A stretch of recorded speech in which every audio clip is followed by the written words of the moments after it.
March 21st regular board meeting of the Board of Education in the Livermore Valley Joint Unified School District. My name is Emily Prusso, and I am filling in for Craig Bueno tonight as president, and Trustee Yanir Guzman will be filling in as clerk. And as you can see, we also have Trustee Wong is absent as well, so we are running on fumes tonight. And I'm going to ask that you be very patient with me. This is my first time running this meeting, so I'm hoping that it will go smoothly, but I cannot guarantee it. So I'm just letting everyone know in advance. Okay, our boardroom is open with an in-person format. However, we will continue to broadcast our meetings over Zoom to provide the opportunity for our community to observe in real time. The Board of Education of Livermore Valley Joint Unified School District is now reconvening to open session, and it is 7:02 p.m. This is the March 21st regular meeting of the Board of Education of the Livermore Valley Joint Unified School District. And as president, the meeting is now called to order. Please be advised that our board meetings are televised on local channel 28 on Wednesday and Saturday evenings, and on Monday, Friday, and Saturday mornings. We will start with the flag salute, and I'd like to ask the Rancho Las Positas elementary students to lead us in the pledge. So you guys please come up.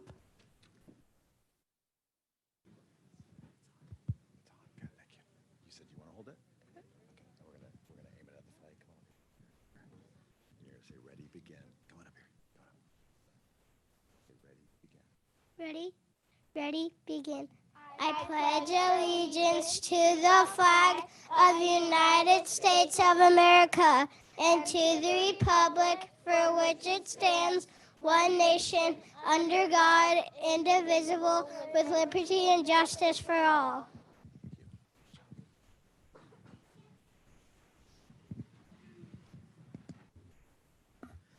Thank you. All actions approved in closed session must be reported out in open session. So I will ask Trustee Guzman if we have any action to report out from the closed session. Yes, we do. We actually have, Madam President, in closed session, we received information pertaining to the recommended expulsion of student G. Based upon that information, I move that we approve the staff recommendation for the stipulated expulsion of student G. Okay, so we have a motion to approve the stipulated expulsion, and we have seconded. And I'd ask the clerk to call roll. Trustee Druin? Aye. Madam Prusso? Aye. Trustee Guzman? Aye. It's okay, so that carries 3-0. Is there anything else? Yes, we're a readout based on Jewel. So by a vote of 3-0 with 2 absences, the board supports staff recommendation to approve a settlement with Jewel as part of a class action lawsuit over the impact of Jewel products or students. Did I read the whole thing? Okay. The district has been a claimant in the nationwide litigation by public agencies against Jewel Labs, Inc. As a result of the nationwide litigation, Jewel Labs, Inc. reached a global government entity settlement agreement. Under that settlement, in exchange for a release of claims against Jewel Labs, the district will receive a gross recovery $320,836, from which our contract for fees and case costs are deducted. The gross settlement amount for the district was determined by a court-approved formula that is being applied to all school district claimants in the litigation under the settlement. Thank you. Okay, we are going to, I'm going to explain to you the meeting procedures. So this is a regular meeting of our Board of Education for LVJUSD, where the primary focus is the education of students of this school district. During this meeting, members of the public will have the opportunity to share information and voice their ideas and concerns regarding matters within the jurisdiction of this public agency. During the board's discussion of each agenda item, there will be a time for you to have the opportunity to speak to that item. If the topic you want to address is not on the agenda, although not mandatory, we would encourage you to please fill out and turn in a tan speaker card like this. And I think you can find them over there at the table. Thank you, by Ms. Dawson. You will then be called to speak on that topic during section 8.1. communications from the public. If you wish to address a topic that is on the agenda, we encourage you to please fill out and turn in a blue speaker card, which I don't have with me right now, but they're also over there. And I will call your names in no particular order to speak to the board for no more than 3 minutes unless otherwise noted. And I believe that when you begin speaking, there will be a timer you will be able to see. And as you get close to the end, I'll remind you that you're getting close to the end, trying not to be rude or anything, but just giving you just a heads up that your time is coming to an end. And then I want to remind you one more time that our meetings are televised on cable channel 28 Wednesday and Saturday evenings at 7 p.m. and on Monday mornings at 10 a.m., Friday and Saturday mornings at 9 a.m. So now we're going to move into number 4.0, which is changes to the agenda. And I'm going to ask Superintendent Van Schaak if there are any changes to the agenda. Madam President, there are not. Okay, we'll move on now to number 5.0, which is recognition. And I'm going to ask again, Superintendent Van Schaak, if we have any recognitions this evening. Thank you. We have two. I'd like to begin with Rancho Las Positas and their outstanding principal, Mr. Steve Martin, who I believe is front and center, and he's going to introduce some outstanding students from Rancho Las Positas Elementary School. Thank you, Mr. Van Schaak. Welcome, everyone, and thanks for having me out tonight on this blustery, windy Winnie the Pooh day. I'd like to ask Shelby and Katie Kirsch to come up and Gavin and Colin Jones to come up with me, please. So you guys can just stand there. So I'm asked to highlight and showcase some of our raccoons, and this was very, very easy. We have something at our school called the Rancho Way, and they're rocking the Rancho Wear tonight, you can see. I'm recognizing and celebrating the following 4 students because they demonstrate the Rancho Way every day, which is, what is it? Be kind, be respectful, be responsible, and be safe. And they do that every single day. They demonstrate kindness and consideration of others, and they're all second graders. Shelby and Katie are 6 minutes apart, and Colin and Gavin are 1 minute apart. Am I right? Yes. All right. We are so thrilled to have them at our school. I'm 100% sure that these 4 raccoons are going to go on to do amazing things. And I know that when they get older, I'm asking you to come find me. I'll be Old Man Martin, and you come find me and you tell me about all these wonderful accomplishments that you have done in your life. Until then, keep on being amazing superstars like you are. High fives. Boom, boom, boom, boom. Okay, so we're going to walk around. We're going to shake everyone's hand.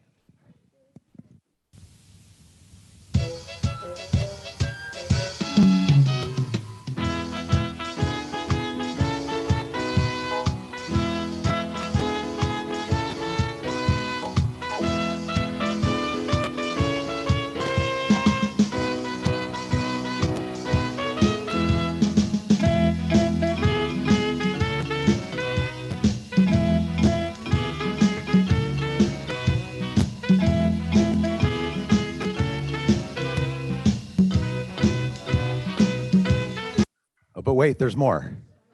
There's more. Come on up.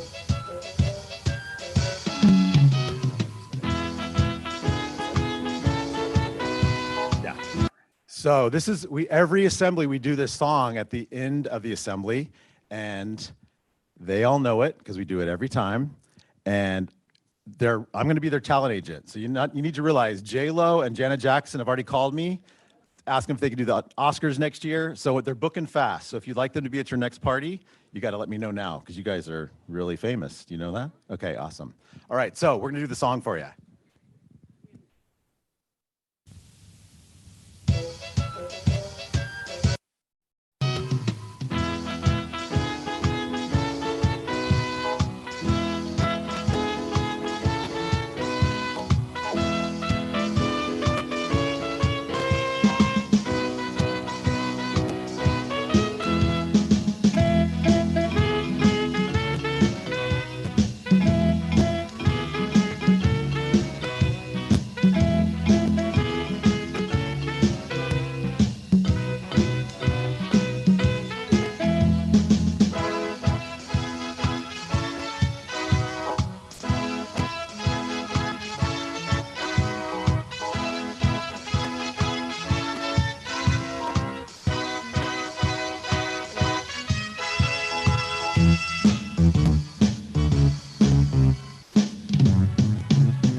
Yeah, I have heard a lot of school songs in my time, but that is the best one.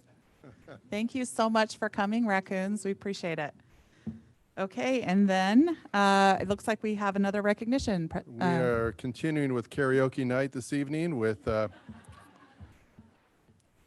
folks from Vineyard. I believe Sarah and Christina are here to recognize some outstanding students from Vineyard. Good evening, Acting President Prusso and members of the board, Superintendent Van Schack, and members of the cabinet, esteemed guests. My name is Sarah Walk, and I am proud to serve as the principal for Vineyard Alternative School. I know the camera's there, but the people are there. I'm proud to serve as the principal for Vineyard Alternative School and Livermore Adult Education. And I would like to introduce Christina Merzivka. She is our vice principal, and we are here to present to you our student leadership class. So I'd like to invite them up to join us. Come on up, you guys. If you could line up right behind me, that would be awesome.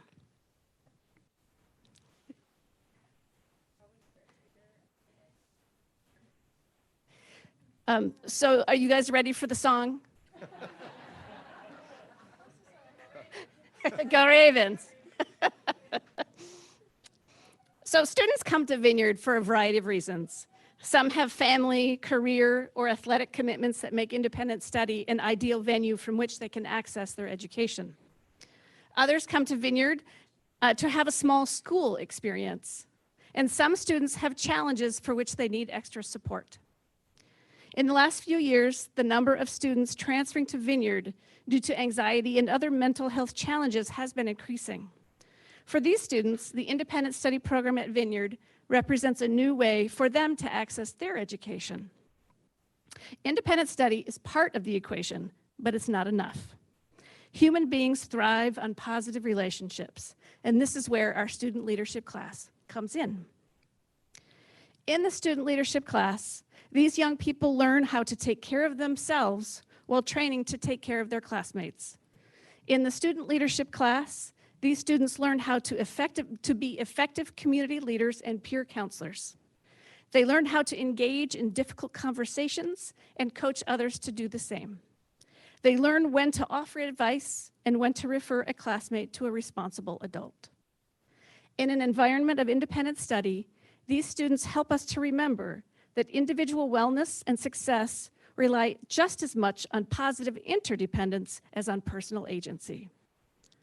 Acting President Prusso, members of the board, Superintendent Van Schack, members of the cabinet, public, and esteemed guests, I present to you for recognition Vineyard Alternative School Student Leadership.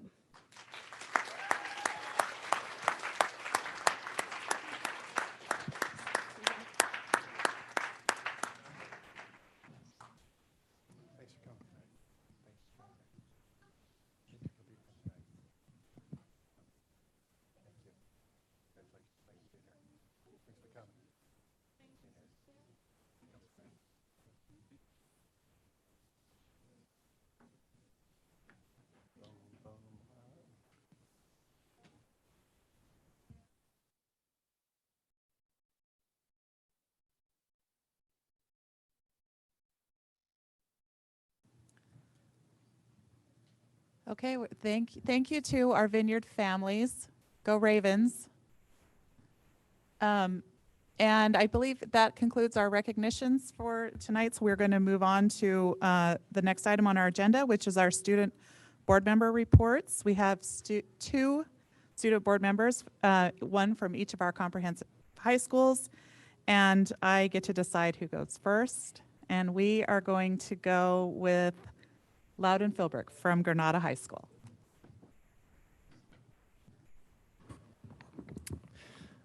Good evening, Acting President Prusso, members of the board, Superintendent Van Schack, Cabinet and Community. Students are getting ready for the upcoming CAPS testing, which will take place next week. This week was the start of our new March Madness event, which is a week-long 3v3 basketball tournament during lunch played by students. The tournament features 13 student teams and 1 teacher team, and the championship game will be played on Friday at lunch. Auditions for Granada's Got Talent will take place next week. The annual 6-man game is coming up quick. The six-man game is a basketball game against Livermore High in which both schools' six-mans will play against each other. The game will take place on April 15th at Granada High, and all money made at the event will go towards charity. So we encourage the community to come out and watch the game. Last Friday was our stunt team's only home game of the season, and we had a packed house and free donuts were provided to those who attended. Now regarding sports, our boys basketball team won the NorCal Championship and played in the CIF State Championship game in Sacramento, but unfortunately lost. Spring sports are starting league games. Some of the standout early successes for teams, baseball is 6-1, softball is 5-1, girls lacrosse is 4-1, boys volleyball is 7-2, and stunt is 2-0. Granada is looking forward to the needed week-long break, and I would also like to wish you all a happy spring break. Thank you. Thank you, Lauda. Now we're going to have Mackenzie Wary, who's from Livermore High School. Good evening. Is it on? Hello? Doesn't sound loud. Okay. Good evening, Acting Board President Prusso. Members of the board, Superintendent Van Schack, Cabinet and Community, as we prepare for spring break in just 2 weeks, we are excited for what April has to bring. In later April, we will have our annual Greek Week rally. During this week, we will have students from each grade level participate in games, obstacle courses, and races during a rally each day. This is a super exciting week that has a lot of students already signing up for it. Class Cowboy, our LHS talent show for seniors, is coming up as well, and we are looking forward to seeing what amazing qualities our students have to offer. The girls' stunt season is picking up with our senior night and home tournament coming up in late April. Girls lacrosse, girls softball, and boys volleyball are also having a great start to their seasons. We are looking forward to seeing what our boys baseball play against Granada very soon. Livermore High School's choir had a concert this past weekend at Carnegie Hall in New York City. They gave a beautiful performance and were able to explore all of what New York City has to offer during their stay. LHS is very proud of these amazing students. Our ASB leadership is very excited to make a warm welcome to next year's incoming class officers and ASB representatives. Elections are happening this Thursday and next Thursday. Thank you to anyone who donated or played in our LHS Safe and Sober Grad Night fundraiser on Monday. It was a golf tournament. And this fundraiser is helping to pay for our seniors' graduation night activities, food, and entertainment. Thank you, and remember that today is a great day to be a cowboy. Thank you to both of you. And now we'll move on to our employee association reports. Typically we have someone from yes, we do. Amy Thompson is the president of the Livermore Education Association. We're going to let her come up and say a few things.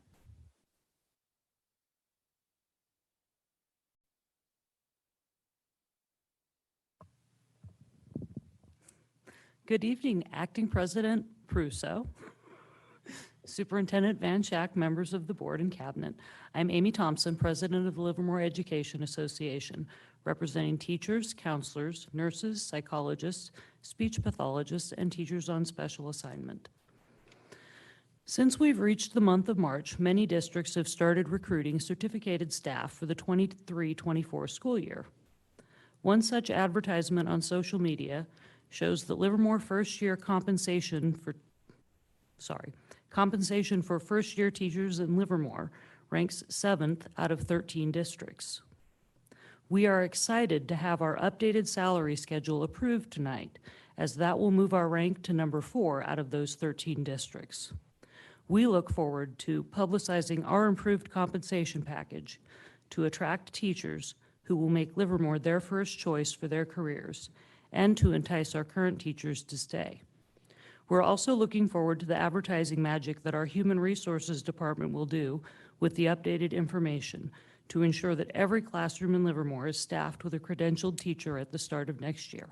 Thank you. Thank you, Amy. I'm not sure if we have anyone from CSEA here. Stephanie Wagner is the president. For our SEIU is Kirsty Governor. And for our CMC is Lily Lopez. I think they're not here. So we're going to move on to our communication from the public. Communication from the public is the time for the public to comment either in writing or verbally on any item that is not on the agenda. The board may listen to the comment and ask staff clarifying questions, but they will neither discuss nor take action at this meeting on topics that are not on the agenda in accordance with the Brown Act. If you would like to address a topic that is not on this evening's agenda, now is the time to do so. We ask that you limit your comments to 3 minutes and that each speaker may speak once. I'd also say too, and just so that we can make sure that we hear everyone when they come up and speak, is if you agree with something that they've said, rather than shouting out or clapping, which tends to cover what they're saying and limit the amount of time that they have, maybe raise your hands or something so that we know that you agree, rather than clapping or shouting out. It's just so that we can capture what they're saying on the tape and for everyone to be able to hear and understand. So I'm going to do the best that I can on pronunciation of names. So please forgive me if I say your name wrong, and I'm going to call you guys up in no particular order. And first up, I have Jennifer. Sorry, I already messed up. Jennifer should be able to do that. Jennifer Cavaneris.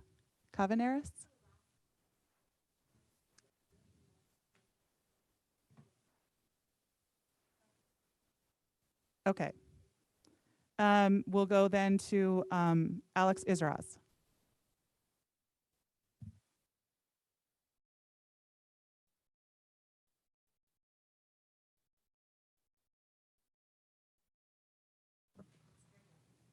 It's on? Okay. Good evening, board. I wanted to quickly touch on the past board meetings to address the bias President Bueno continues to show. President Bueno, who is not here, cuts the mic off or tells one group of people that they are over their time, but not another group of people, and he lets them continue on. He says nothing when people clap for certain speakers, but tells people not to clap when mothers and fathers are coming up here speaking about issues in our district, and it shows bias over and over again. I don't like the idea of board meetings being used to go back and forth between community members, but I have a few thoughts. A woman spoke last meeting saying we should have an inclusive curriculum for the queer community. We should implement a gender identity class and ask for pronouns during class. Did you know that 0.6% of the US population, youth and adults, consider themselves transgender? Please hear my heart when I say this, because we should be kind and respectful to those in that community. But why are we wanting to add classes to cater to less than 0.6 of people? How many students in our district identify as transgender? There are bigger percentages of groups of people, yet we don't add any curriculum or class to cater to them. Let's call a spade here. If I came in asking for Christian classes to be added or available for students to take, our community would be up in arms. I have heard over and over that I want my agenda or ideology pushed in our district, when all I am asking for is for students to come to class to learn what they have been learning for years now. How is that asking for too much? How is that asking for my agenda to be pushed? Yet students who do not belong to the LGBT community should have to deal with these kinds of classes. That is indoctrination, period. 8% of the transgender population detransition. You may be thinking 8% isn't that much. However, it's quite significant. 8% of people detransition, so why are we wanting to push this ideology and further confuse our children? I will keep saying it over and over, let kids be kids. To the woman who said you can't protect or shelter your kids, watch me. I will continue to protect my children until I can't anymore. I will fight for children until only God says otherwise. To tell me I have two options, either let my kids learn from an instructor who will provide age-appropriate teaching or let them learn these things on their own. I'm sorry, but why are these my only two options? No one tells me how to parent or what is best for my children. I do not co-parent with the state or with the district. I have questions for you. Who determines what is age appropriate? Who determines my child is ready for that? The parents that speak out or those that are afraid to just want their children to go to school to get an education that will provide them a successful future. We should always be kind and respectful to everyone, but our children are struggling in this world, struggling to figure out who they are in this big world full of evil and destruction. Why are we wanting to add the pressures of being able to change their gender, with the consequence of doing some unrepairable damage? Our children are struggling with body issues, anxiety, depression, suicidal thoughts. Why do we want to add to their plate? Why can't we continue to protect them?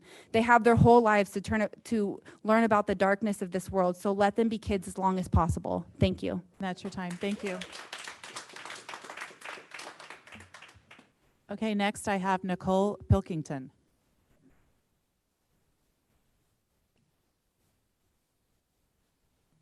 And then maybe just so people are ready, we'll put Victor Schwartz on deck.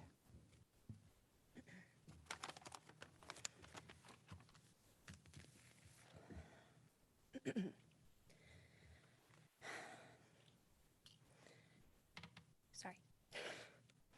December's board meeting left me with hope that parents had been heard when board members agreed that the library book acquisition procedure was outdated and possibilities like permission slips for certain books could be considered. I thought the books parents came to protest might be removed until a plan was put in place. Yet the sexual how-to books remain with no timeline on when the procedure may be updated.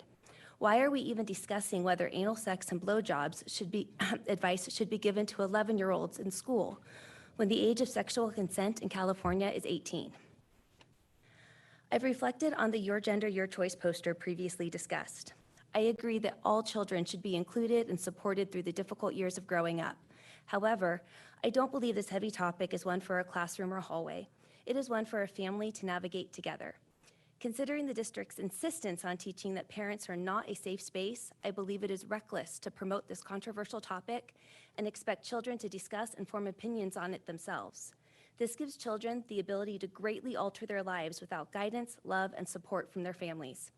Is the district, its staff, or school peers going to take responsibility if the outcome of this topic is not what students thought it would be? No, it will be the families who are there for them. The home is where this subject belongs. Contrary to what has been said at previous meetings, as a parent, I can and will shelter my children from anything I feel endangers them because I care for them more than the school ever could. Speaking of supporting all children, is the board considering the studies showing that young girls are becoming intimidated by using gender-neutral bathrooms? There has been an uptick in UTIs for girls as they are refusing to urinate all day or drink liquids to avoid the restrooms, and menstruating girls are simply staying home. Will the district be building new restrooms or remodeling the old ones? Will they be building cubicles that are not open at the top and bottom without cracks between the door and walls? I bring these topics up together as the same school with the gender choice poster is one who allows children to choose their bathroom by the gender they identify as, not their biological one. I acknowledge that getting all parents, board, and community members to agree on a way forward will be hard. I pray that we will be willing to give and take on what we find acceptable. I do believe this will never happen if the district allows teachers to use social media to trash parents who voice concerns. It is unprofessional, and it only serves to create a larger divide. I believe the passage from the hiding place explains things beautifully. At last, he stood up, lifted his traveling case from the rack over our heads, and set it on the floor. "Will you carry it off the train, Corey?" he said. I stood up and tugged at it. It was crammed with watches and spare parts he had purchased that morning. "It's too heavy," I said. "Yes," he said, "and it would be a pretty poor father who would ask his little girl to carry such a load." It is the same way, Corey, with knowledge. Some knowledge is too heavy for children. When you are older and stronger, you can bear it. For now, you must trust me to carry it for you. I am simply asking that you allow parents to carry the weight of adult topics for their children so that they can remain that, children. Thank you. So I have Victor Schwartz, and then Emily Wilson will be on deck. Good evening, Acting Board President Prusso, members of the board, Superintendent Van Schack, and Cabinet. I'm Victor Schwartz. I'm a junior at Granada High School, and I'm the president of the Gender and Sexuality Alliance. I'm a proud and openly gay student, and I find it wrong to sit back and not speak while there are students being subtly and openly homophobic and transphobic throughout the district. This issue can be pointed at one group of people rather easily, the parents and adults who come to say homophobic and transphobic remarks, both explicit and non-explicit, at board meetings. Parents and adults who come to speak at these meetings have made quite a few things clear to me. The first is that the existence of me, my friends, my family, and teachers has become purely political to these people. I am not a tool to be used in their political agenda. There are students right now just trying to get through school and not get bullied for their identity, and they're struggling with their mental health because of this. These adults are making their lives hell, and they want to, just because they want to further the cause of their political party's bigoted beliefs. The homophobia that exists in these schools has trickled down, that exists in these adults has trickled down onto our youth. The people speaking at these meetings are surely passionate enough to be teaching their children to hate people like me and furthering the cycle we see of transphobia and homophobia. I'm tired of sugarcoating when I talk about these people and somebody has to call them what they are. Homophobic and transphobic bigots that are actively fighting to make our country and Livermore worse. I also see these adults as a perfect lesson for how education is failing in our country in terms of teaching Americans about social issues. Because of this, I strongly encourage the board to make sure that we are educating all students on all minority groups and the issues that they face. On the mission statement of the district's website, it says that employees, the superintendent, and the boards of trustees, and I quote, work together to create a nurturing environment for all students to succeed. This is not happening. Your students are affected by hate, and you have heard this firsthand at these meetings. The school board has instead appointed these hateful people to have a voice in the selection of books in our libraries. So much for zero tolerance of hate. You are giving more, hate more of a platform than it already has. The district also says, and I quote, that we integrate character development in all that we do. This inevitably leads me and so many other students to ask, what will you do? Furthermore, I would like all LGBTQ+ students in the district to know from elementary school to high school that I and so many others are here for you, and we should continue fighting for ourselves and have zero tolerance for hate and the people who are contributing to it. Finally, I'd like to leave with a statistic. 82% of transgender students have considered committing suicide. That's your time. And 40% have actually attempted due to the hateful rhetoric that exists in every corner of our country. Victor, and these adults are part of the reason for this statistic. Okay, Victor, that's your time. Thank you.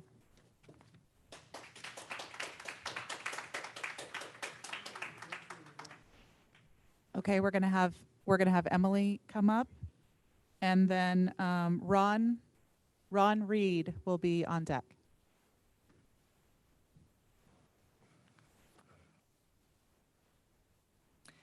Good evening, Acting President Prusso, Superintendent Van Schack, members of the board, cabinet, and community.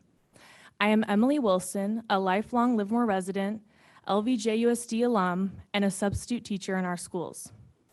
First, I wanted to thank you all for being open and listening to our students' experiences and stories. I would also like to thank the principal at Granada, Clark Conover, for being one of the first administrators to be open to creating sustainable change on our campuses and being willing to build bridges between students and staff. We are excited to be facilitating a student-led professional development tomorrow with Granada staff to begin building bridges, hearing directly from students, and helping equip staff with the best ways to combat hate speech and other situations that come up daily on campus. We know this is not an issue isolated to the Granada campus, and we appreciate the few board members that have shown interest and reached out to learn more about these students and their experiences. Hopefully we can get all of your support in order to create a district-wide response to this district-wide issue. As always, the most vulnerable students on our campus should be the focus of our efforts to create positive change. In this country, we have a separation of church and state. In the state of California, there are laws to protect and keep our students safe. To the queer community at LVJUSD, you have the right to be out and yourself at school. You have the right to not be discriminated against. You have the right to be taught LGBTQ inclusive history, sexual health education, and there should never be bias in that teaching. You have the right to be addressed by your preferred names and pronouns. You have the right to use the facilities for the gender that you identify with. I have provided the California Ed codes that corresponded with the rights of students I just listed, if any of you care to have them. I want to thank you again for your time and for protecting our queer community at LVJUSD. Thank you. We have Ron Reed, and then on deck will be Dan Pierce.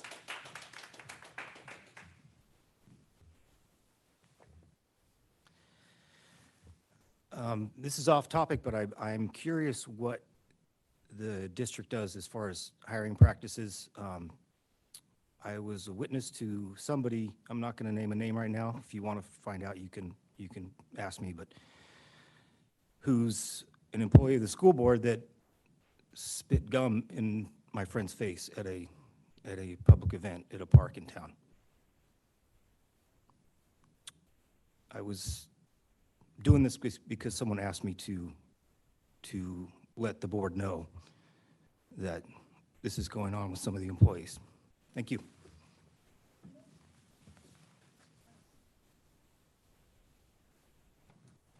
Okay, thank you, Dan. Or sorry, Ron. That was Ron. Thank you, Ron. Now we'll have Dan. Sorry. I'm There Dan you go. Pierce, lifelong resident. Joe Mitchell, Mendenhall, Granada, Las Positas, Chabot. I graduated. I also have 20 years full-time vocational experience in working with children at risk, orphan and abandoned children. I'm actually a student tonight. This is the first class I cut from Las Positas at night school. And I came here to talk to you all, and I wish I wasn't here, but there's apparently a very nasty topic that's come up. Dad said we can talk about anything. Some things only need to be talked about once, and I'm sorry to be here talking about grooming of my children. I have 3 of them in our schools, and I think it's disgusting. And any of the board members here are in favor of a separation between children. They should go knock on the doors of the parents and see if that's really what if the parents really want this separation. And to the children who are claiming a special right, I would say all the children have a right, and they're all the same right, and it's the rights that are given to us all equally under the face of the law in the Constitution. And we don't need to separate and have a special group that's a LGBTQ. I don't know, you left out bestiality. What about the bestiality group? Do they have a right too? What about animal rights? What about the right of somebody, a pedophile? Are you going to honor them? Where are you going to stop and say this is enough? This is not what school's about. This is disgusting. We shouldn't even be talking about this. Are you helping children? Is this going to help children? I'll tell you what it's doing. It's grooming children. And is that what Livermore should be known as a school, as a community, as a unified school district where children are groomed? If there's 0.6% are identifying as transgender and they have a special class, we'd probably pick up another 6.5% or 0.6 of a percentage. Is nonsense. Let a child be a child. When they're adult, they make their own decisions. But in these things, they don't need to be talked about at school. That's why they have parents. They can learn from their family. Isn't it reasonable? And I would warn this school district, if you promote these things and a child has a bad experience, I think you're opening yourself up for liability. You'd be sued. This is nasty stuff. And I would just ask you to, there's a lot of great things in our schools, but separating children, giving them rights that other children don't have and identifications, 30 it's seconds. nonsense. I understand. Thank you very much. Thank you. Now can we have Jennifer, I want to say Caranaras, or is it Cobb? Okay. Okay. I'm really sorry about the name. And we're going to have Jackie Cota on deck.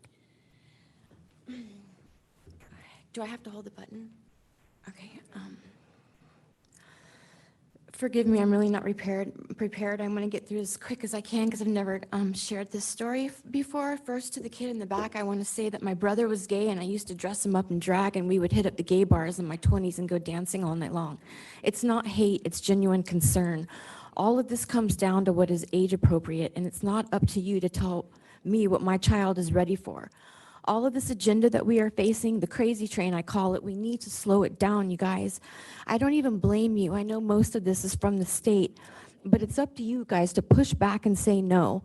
I want to tell you something. Our teachers are smart enough and intuitive enough to know that when they have a sheep that is special, you make access and accommodations for that sheep. You don't take 1,000 other sheep through unnecessary terrain. I want to tell you a story about a little girl. Her name was Jennifer, and she was 9 years old, and she used to love to go to the farm at her cousin's house. They were 6, 9, and 10 years old until one night, Uncle Carl came into the bedroom, and he decided after the stories he was going to read them, he was going to put his hands down their panties and rub their butts and make until they fell asleep.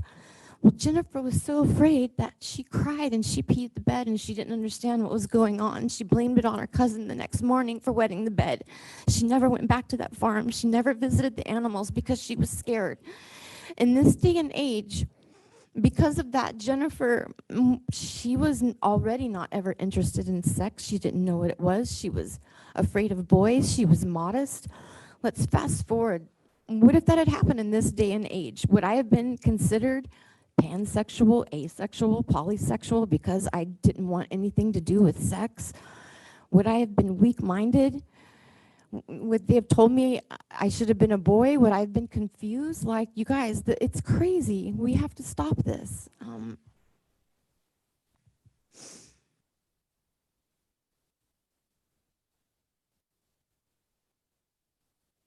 I just want you guys to know that as parents, we're not going to stand for this. And the indoctrination, it's got to stop. Parents are going to pull their kids from schools. We're going to start finding co-ops, and we're going to start gathering in the trenches, and I don't think that's what you guys want. I am begging you to slow this crazy train down, go through your book list. We've got kids to protect. It's nothing against the LGBTQ, it's nothing against anything. This all comes back down to what is age appropriate, and it's not up for you guys to tell us what our kids can and can't learn. I know I'm all over the 30 place. seconds. I've never told this story to anyone, not even to any of my family, so I hope that you will just think about it tonight, ponder it, and remember that these are our babies, and we need to protect their little hearts and their little minds, and we need to keep them safe, and we need to keep them away from this garbage. Thank you. Okay, and I believe our last speaker, Jackie Coda.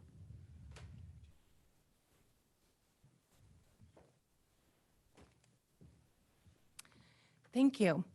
I wanted to actually commend the board and Superintendent Van Schack for creating a parent organization to review books. That was really, really a good thing for the district. So, but another thing I wanted to say is that, you know, what's going on? You as elected board members are tasked with protecting our children from bureaucracy. And there's a lot of brainwashing going on in the districts right now in schools, especially government schools. Government schools seem to be hell-bent on pushing agendas that are backed by pharmacological money and to brainwash children into becoming wards and forever dependent on pharmacology.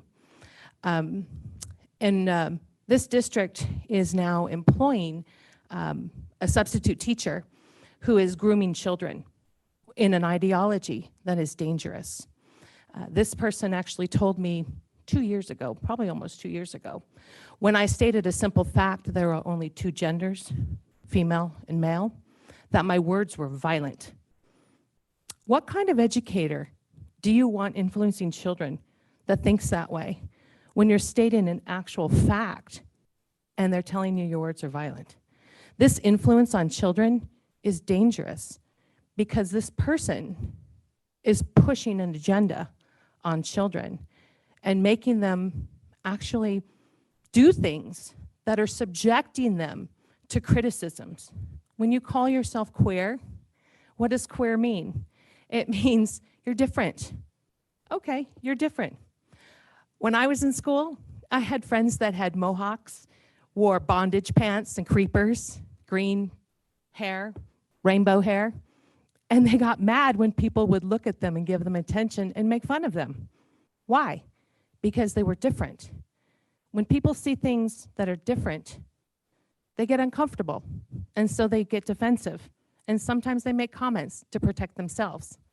And also they're exploring what's going on around them. Well, when you've got people who are going around and putting it in your face that they're weird and you have to accept them, otherwise you're full of hate, 30 seconds. or you're a bigot, people are going to get defensive and angry about that. So I implore you, please stop this. You know, one of my daughters, one of her best friends came out, and you know what he said? If this sort of crap, he's 28 years old, was pushed in school when he was a kid, he would have been mentally unstable. He just recently came out, and he thanks God that he had God to guide him to this realization of who he really is. So please, protect our children. Thanks. Okay. Okay, I believe that concludes our public comment. And I have some clarifying questions. I don't know if, do you guys have any questions? Okay, I'm going to ask my clarifying questions then. My first question is, what is the protocol or procedure for concerned parents regarding curriculum or some of their concerns? What is there a procedure, a specific procedure or protocol that they can follow? We do, and I apologize, I don't have the number at my fingertips, but I will get that for you in the next couple of minutes. But we do have a board policy as well as an administrative regulation which outlines the steps that members of our community are to follow if they have any concerns. It starts out simply going to the school site and having the conversation with the teacher or principal. And then if that doesn't reach a resolution that satisfies the concern, then there is a specific escalation process, which is outlined in that administrative regulation. And I have it right here. I'm so sorry. I will pull it up and I'll give you that number in just a couple of minutes. Okay, thank you. And then also, I'm also for Melissa. You're going to be busy tonight. Could we get an update on the library plan committee? Yes, absolutely. And I want to be clear. What we've put together is a group of educational partners. So it's not a group of parents. We do have a couple of parents on the committee, but it consists of teachers, administrators, parents, students, board members, educators all around. And what we're doing is not reviewing books. What we are doing is creating a very clear process by which our library media specialists will make selections for book collections, and then creating a very clear process which will be available on the website more clearly than the board policy, so that anybody who does have a specific concern understands specifically how to bring that concern to light and how to address it. We've met a couple of times already. We've been reviewing the history in our previous library plans. That's what our committee has done up to this point.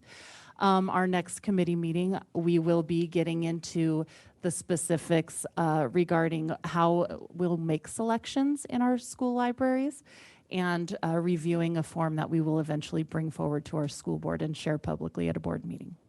Okay, I think that's all I have. You guys good? Okay, we're going to move on to our correspondence, and I'm going to ask Acting Clerk Trustee Guzman to summarize our correspondence for us. Yes, Madam President Prusso, we have one written correspondence. Jeanne Farley Rogers, retired employee, grandmother, and grandparent of a LVJUSD employee, thanked the board for approving the pay raise for our teachers and asked what the procedure was for a paraprofessional to be included in the pay raise.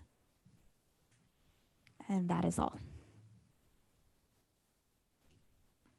Okay. We're going to move on to our information and discussion items. So I'm going to turn the time over to Superintendent Van Schack to introduce our first presenter.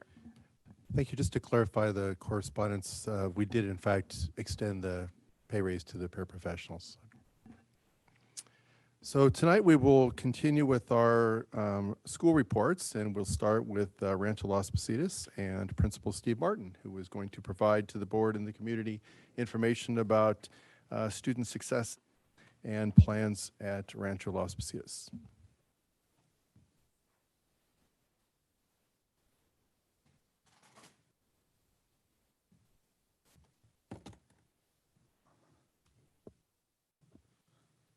Good evening, Acting Board President Prusso, members of the board, Superintendent Van Schack, and Cabinet. Thank you for giving me this opportunity tonight to highlight Rancho. Our school has been in business for 50 years of educating students and making education a priority. So some highlights: PBIS, Positive Behavior Interventions and Supports. We were a gold medal winner this year. Our next step is to go for platinum. Last year we were silver. Our school is really known for having lots of performances, whether it's the big Halloween performance. All the grades do skits and assemblies and give the kids a lot of opportunities to be up front and using their public speaking skills. So we have lots of different assemblies where students are highlighted. We have an assembly committee, and we have an assembly every month, as well as PTA-sponsored assemblies. We just recently had this wonderful, outstanding presenter that I shared with all the other elementary principals named Blake Brandis, and his main message was growth mindset and teaching kids that if fractions, for example, are hard, yes, they can be hard. It's just that you haven't maybe learned it yet. Yet is the big word there. So you will learn it, you just haven't learned it yet. So to not give up and to persevere. We make attendance very important at our school, and we were the winner for month 4 this year of the best school with the highest attendance. And we have a very active PTA with monthly community building events. Just last week we had it was a glow dance, family glow dance, and the night before was the Rancho bedtime books, where teachers and myself came with our pajamas. I was wearing Angry Birds. The kids really got a kick out of that. And we show up and we read stories to the students with their parents in the room as well. And it was from 6 to 7, and we finish up with a cookie and hot chocolate, and we send the kids home sugared up for their moms and dads. And it's a lot of fun. We are at 567 total students. That is a drop from last year. I had many families approach me last year telling me how sad they were to leave Rancho and to leave California, but they were saying they just couldn't keep up with the cost of living here.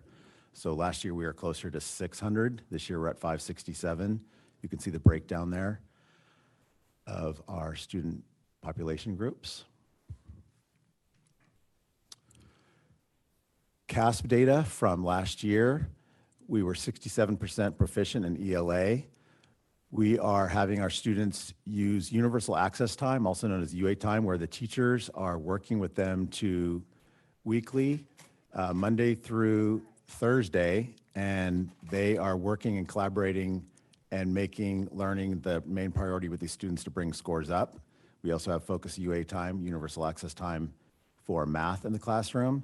Students are also taking IABs, which stands for interim assessment blocks, which are basically a precursor to the real CASP test that they take in the spring. So it's like a practice test, and it gives especially third graders who are new to testing, because they take the test in 3rd, 4th, and 5th in elementary school. Third graders have never taken it before, and they take it on Chromebooks, and it's new to them. It's totally foreign. So giving those IABs makes the students comfortable, and they know what to expect when the real test comes around.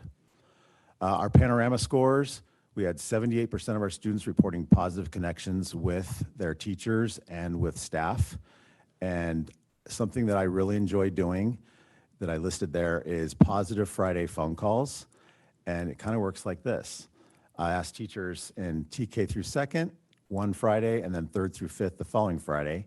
I'll say, give me names of some students that are really making some positive strides, whether it's with academic or behavioral improvements. And when I call a family, I always say, hello, Mrs. Prusso, this is Steve Martin from Rancho. It's not an emergency. I have to say that quick, because sometimes when parents see caller ID with the school, they think there's something wrong. And I tell them, no, there's something right. And I want to tell you all about it. So it's just a really nice thing. I have parents that'll say, could you please call back and leave that message on the answer machine? I also call dads, because I'm a dad of 3 kids. And I think it's important that dads hear good news about their kids as well as moms. So it's something I enjoy. It costs nothing, and it has a huge bang for my buck. I mean, parents love it, kids love it. They'll save the messages and have their kids listen to it when they come home. So it's something that is making kids feel welcome and positive and happy to come to school.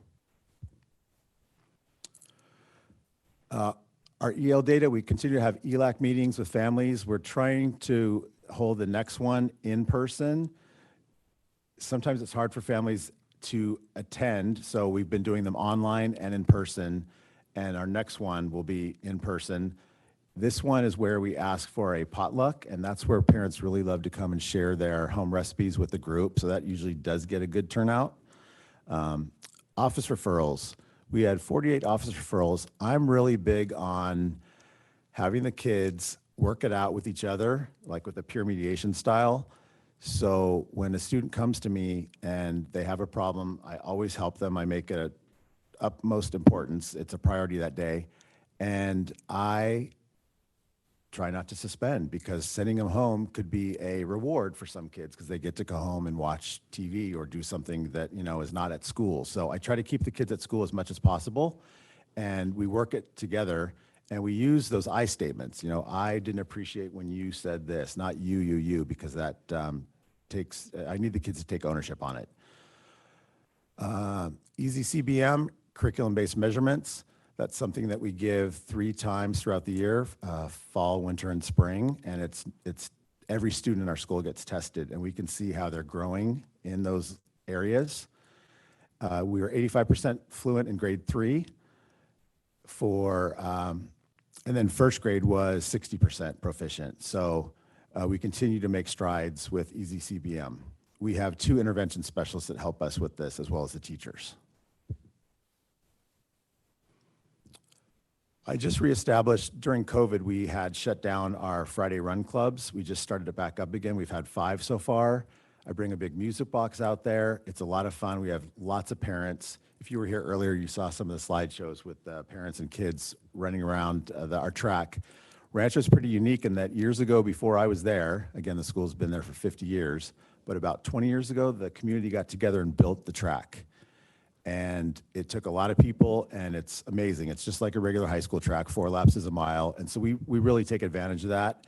And we also have, in the springtime, a mile challenge where the top 3 boys and girls from each grade level, TK through 5th, compete against each other.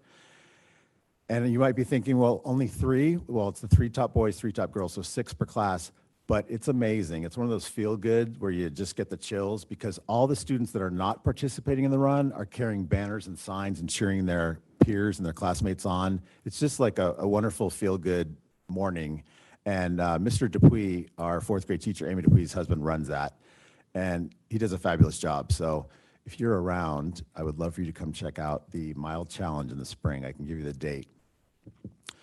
We had, recently we had an Eagle Scout, Robert Casto. He actually went to Rancho. He approached me and said, hey, Mr. Martin, I would really like to do a project at Rancho and give back to your school. And I never pass up an opportunity like that. So we took an area that was next to a kindergarten class that was mostly just some bushes, a few weeds. He actually put in these benches, and actually, like the books, Where's Waldo, where you have to find Waldo in the book, he put raccoons all over the benches. It's transformed this area into our new reading zone. We have one on the other side that was done years ago by the parents at a Make a Difference Day. Robert Casto did a great job. We just honored him at an assembly. He's now an Eagle Scout, and that was his big project. Big news is we have our big 50-year celebration for Rancho coming up on Friday, April 21st. That's after spring break. We have about 6 food trucks coming. We invited all the old principals that used to be at Rancho, Cheryl Bowling, Bill Radulovich, Pat Heineman, Chris Calabrese. All these people will be there, and we'll have teachers making speeches, and it's just going to be a fun thing. We're going to have a DJ, so you're all invited. I think you all received the flyer here at the district office. It's going to be a lot of fun, and it's right down the street. So we're looking forward to that. And then something that we just do for fun, the kids enjoy it. I get out there and I put the sprinkles on. I know it's a tough job, but someone's got to do it.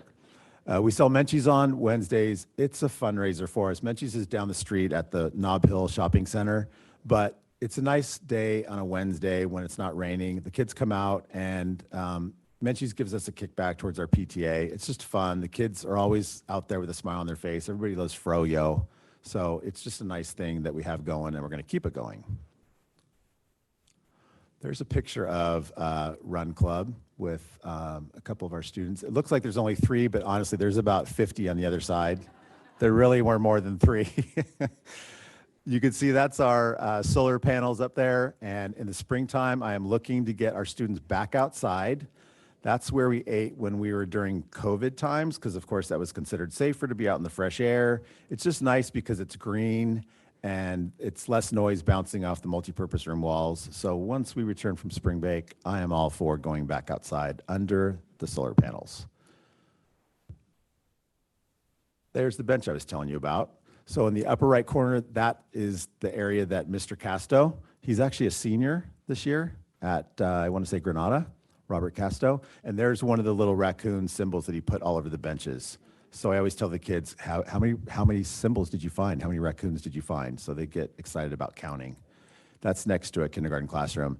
We actually just had to take that tarp down, the sunshade, because with all this wind, it was starting to come loose, and we don't want anyone to get whipped in the face.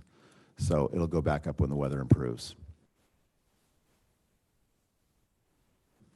And there you go, Rancho Las Positas, home of the raccoons. Thank I'm you, open Mr. to Martin. taking any questions. Do we have any comments or questions? Yeah, Trustee Guzman. I have a clarifying question. I heard you mention, I believe, IAB. Was that, okay. Yes. Can you remind me what that stands for again? Yes, interim assessment blocks.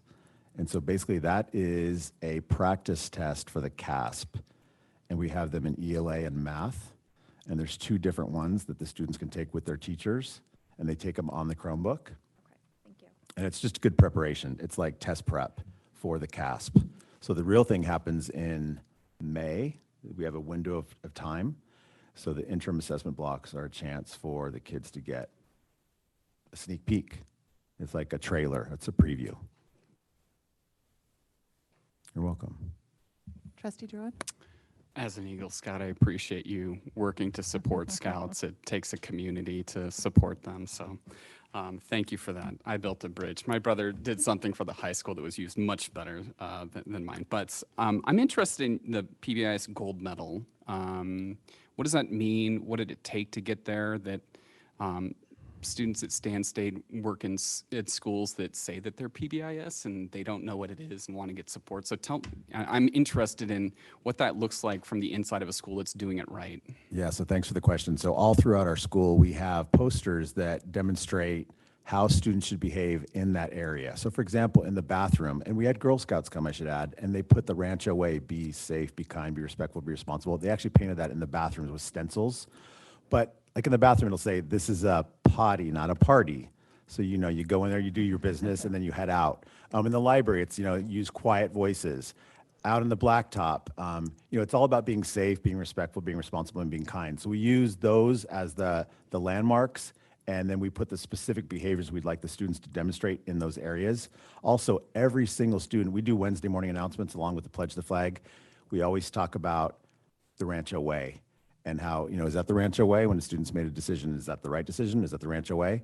So we're constantly putting that in, it's always highlighted in everything we do at lunchtime. We also have something that's called Positive Pause, and that's when a student goes above and beyond, and it's a Rancho raccoon paw. And teachers select students that are going above and beyond, showing the Rancho Way. And then I announce those students in the morning on Wednesdays, and then they can earn prizes. And the prizes could be simply like helping out in the library with Mrs. Sanborn, shoot and hoop with me out on the blacktop, walking the track. I call it walk and talk. And then I also have the food prizes like In-N-Out Burger, Carl's Jr., Menchie's, Boomers. I hit up all the nearby businesses and I tell them, hey, I'm looking for prizes for kids that are demonstrating positive growth in our school and demonstrating excellent behavior. So when we have visitors come to our school, like Mr. Chris Connor and Elizabeth Ford, they'll go and they'll interview kids. Hey, can you tell me what the Rancho Way is? And all of our kids can say, oh, the Rancho Way, be safe, be kind, be respectful, be responsible. So it's pretty much our mantra that we live, breathe, and eat by.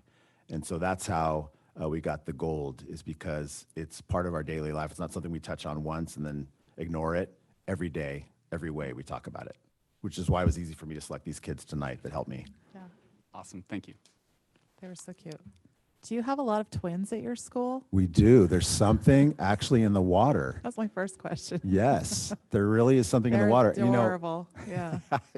Yeah, so we do. We have lots of twins. We have one set of triplets. Last year we had another set of triplets that moved on to the middle school. But Wow.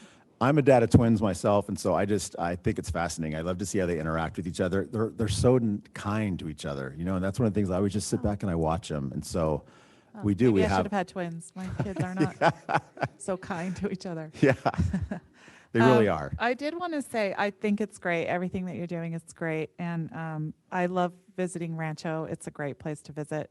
And also a shout out to our Eagle Scouts. I love Eagle Scouts too. My son is one. I guess my husband is too, but that's the only reason I married him. I should say that. I did want to say too that just for hopefully they'll do this again next year, but at Rancho, I believe it's the fourth graders that do the Livermore History musical. Yes. Is it fourth Yes. graders? That's what you came to watch with Yeah. Steven, correct? Yeah, Trustee Christy and Jordan I went to see it. Yeah, It was so fantastic. it's a musical that one of your teachers wrote. It was right? the third grade group, yep. It's the history of Livermore. I'm telling you guys, I want you guys to do it at the Bankhead with the whole fourth grade. Wouldn't that be fun? And we could invite community members because I think, a lot of us don't know the history of Livermore and these kids do. And they made a whole musical about it and it's adorable. They sing and they dress up and it's really great. So I just wanted to shout out to that because I haven't seen that at any of the other schools. And I just think it's really great. I'd love to see all of our students do that. But there's just like some special things at Rancho, and I feel like that's one of them. And also your school song is super awesome. So Thank you. anyway, thank you for coming and sharing. If nobody else, we'll move on to our next one. Thank you, Mr. Thank Martin, you. for coming. Thank you, Steve. I think it's no surprise. You'll notice in the data it showed that 78% of the students at Rancho feel a connection with an adult. You can see by their leader why that's likely to be the case and why it's likely to improve. So real excited about that. So next up is Sarah Walk and Christina Berzivka, and they are going to provide us with information about Vineyard.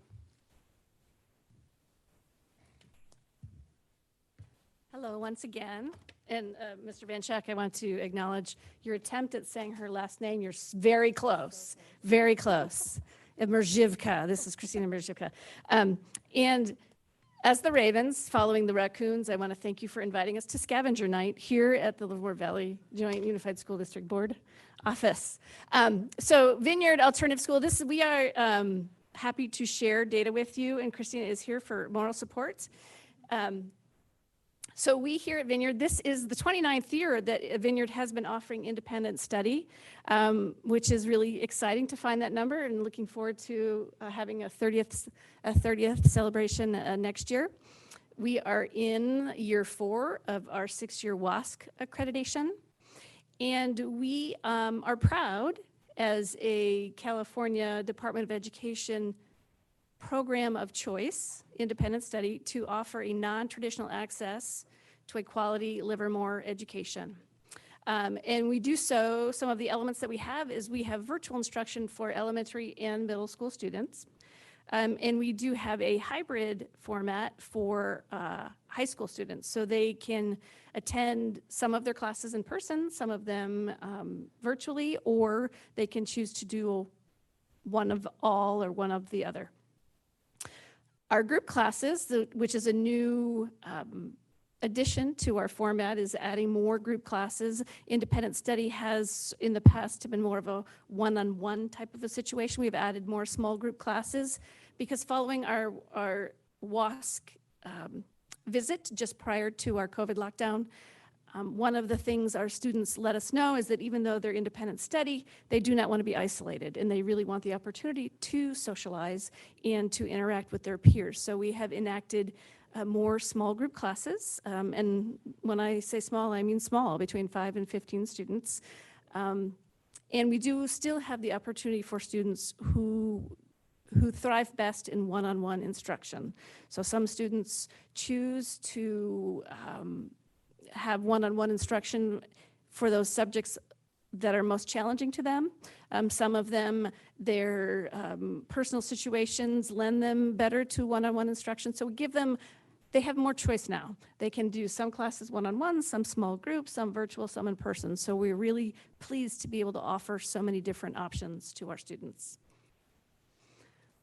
Here is our demographic breakdown. So we are officially a TK-12 school. 60% of our students are female and 39% are male, and we do have one student, 1% of our student population does identify as non-binary.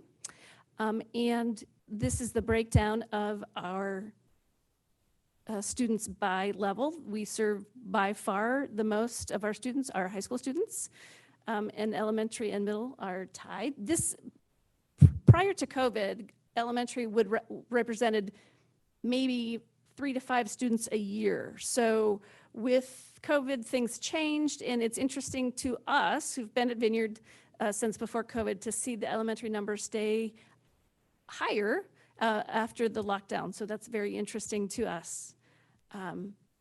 No doubt in part to some of the amazing instructors that we have. We currently have 149 students enrolled. The largest ethnic representation is 38% white. Our second largest is 36% Hispanic or Latino. And we're a very diverse school, and happy to be so, to serve students as they come to us. 7% of our students are English language learners. And we do serve quite a number of students who have some sort of disability. 22% of our students are served under an IEP, which means they have qualified for special education. And 24% of our students are served with a 504 plan, which provides them supports based on the American Civil Rights, a piece of legislation that they don't qualify for special education, but they do qualify for additional supports based on their needs. What's the name of the law? Christina, come up with it. No, I don't know. I forgot. I'm sorry. It flew out of my hand, flew out of my brain. So here's our success data. And those of you I had the pleasure to present our single plan for school achievement, we'll see here what we talked about there. What I talked about there is that we have embraced a sort of a comprehensive improvement philosophy in that we are going all in with district initiatives like PBIS and the Choose Love curriculum and the PLCs, because all of those things are composed of a variety of elements that are research-based to be proven to be effective. And so we are, rather than reinventing the wheel, we are working towards implementing with a rich and well thought out and well-defined process, because they're interrelated and each one affects the other. So the planned actions on the right column here really, although I've aligned them with one or two areas, they really do interplay one with the other. So 62% of our ELA students qualified as proficient last year. 28% of our students qualified as proficient for math. 88% of our high school students are passing their core classes. Our attendance rate is 79.25, and 15% of our graduates are UC A through G compliant. For us at Vineyard, as an independent study program, attendance is our biggest challenge by far. Attendance in independent study is earned through the completion of coursework. So it's not the actual attendance, not actually showing you up to your teacher meetings, but it's completing your work and turning it in within a 2-week window is how students earn attendance. And we are continually looking at our attendance numbers. We're continually looking at the supports that we can find within the PBIS program, within the PLCs, and trying to identify ways that we can support student attendance. But we do focus on increasing the sense of belonging and school identity. Students don't come to Vineyard. Students don't come to Vineyard if they only have an academic challenge. So if a student has an academic challenge that also manifests perhaps in an emotional challenge or in a behavioral challenge, Vineyard might be the right place for them. But if it's only an academic challenge without those other two elements, they're usually served best in their home school. So that's why we really put our emphasis on the social, emotional, and the community building part of what we do. We had 16% of our EL students progress. We only had 6 last year total, so that's not very much. We have 100% of our students pass Algebra 1. I want to, woohoo, which is great. And we have a 0% suspension rate. Let's celebrate that, you know. It is, of course, I would love to take full credit for those things, but they are, of course, part of independent study and how the system works and how we support our students. So, but hey, we take victory when we got it. Our students have, one of our biggest challenges at Vineyard is that we have a small school and we have a small elective catalog. so that we are always working to expand college and career readiness offerings for our students, and we also very much encourage our students to co-enroll either at their home school or at the community college so that they can expand. They have more offerings available to them, of course, TVROP as well, for those CTE courses. Here's our project for the year. So our instructional leadership team, our ILT, we are working to improve academic performance by continuing to develop our A through G compliant courses, specifically our mentor meeting, which is central to our independent study framework. And we are partnering with developing the actual coursework is doing the professional development and training our teachers to be most effective in that role. Our PBIS team is working to increase a sense of student and family belonging through identifying a family engagement opportunity via community service. So in our meetings, we're talking about one of the things that Vineyard doesn't have that other schools can rally around are things like sports or performances or things like that. So those are the things that bring communities together in a sense of identity, and we don't have those. So we are looking for other projects that we can do to bring folks together. Like maybe we have a readathon to support, the SPCA, or we have a readathon to support the, Open Heart Kitchen. And so we're taking input from our community to develop a community service program through which we can rally and build our sense of identity. And we are also working, you met our leadership class today. They are at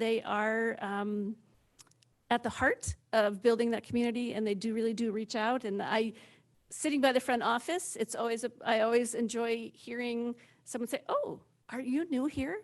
Let me show you where to go." And you really do. You hear students identifying new people and taking them around and showing them how to check in and how to get to their classes and things like that. So it's really, it's very heartwarming.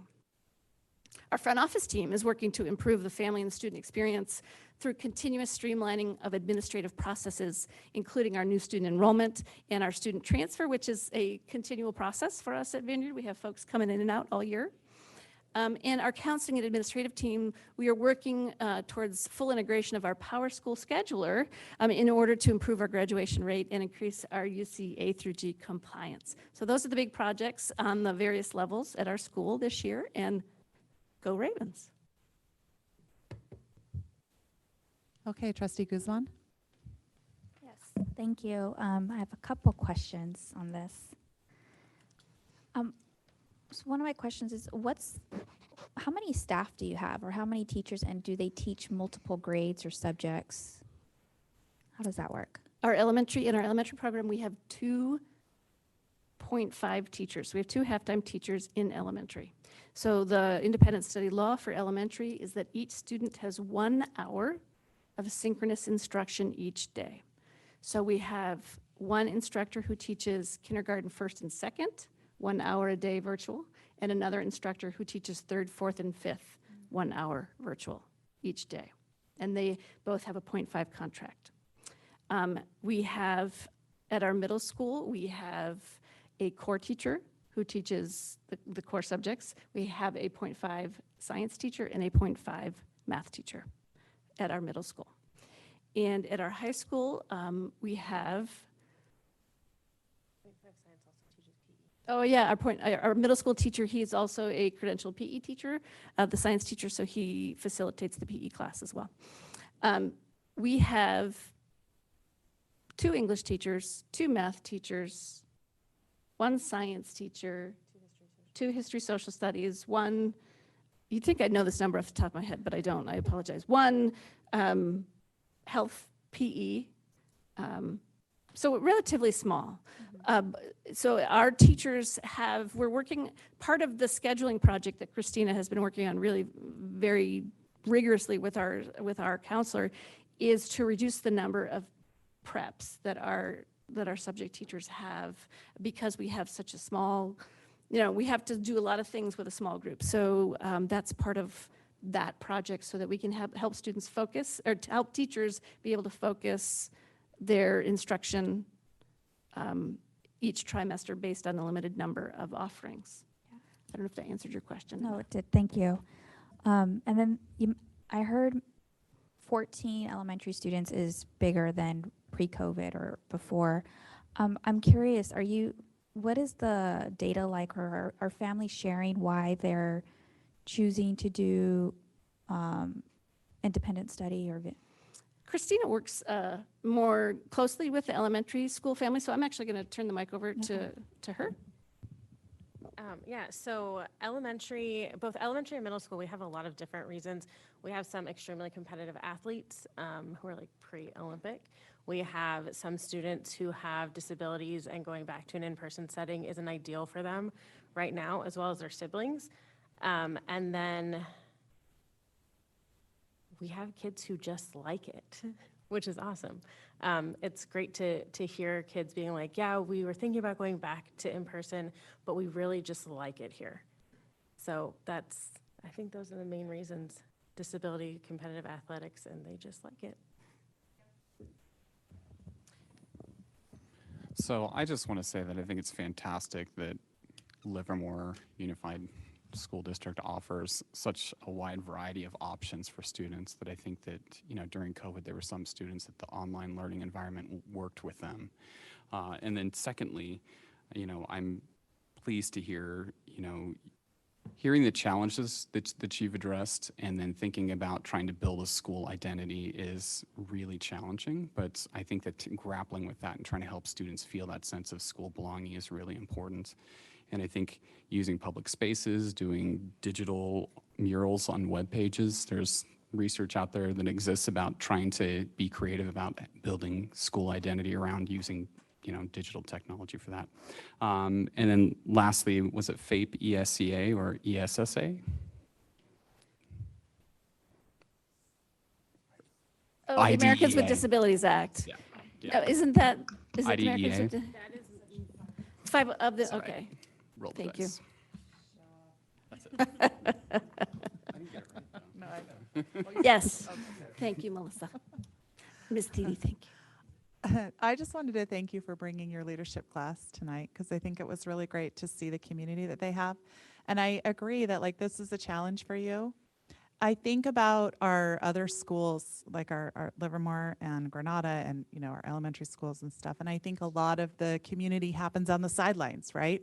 Either you're in the sport, or you're in the play, or you're doing a musical, or you're in the choir. But even if you're not in those things, you can go and watch and be a part of it, the community on the sidelines. But there's something about kids who, I don't know, I have some of these kids who there's no sidelines to cheer for them, right? And I love that you guys are creating that opportunity for them. You're creating sidelines for them. I think it's really great. So I love your idea for the community service. I think it's such a great thing. So I think you're taking that challenge and you're just really going with it. And I don't know, I love it. Thank you. Okay, I think that's it. Thank you. Thank you very much. Greatly appreciated. I will invite up Mr. Jason Krilikowski. He's our Director of Secondary Education, and he will be providing the board and the community with an update of the work being done with our graduate profile.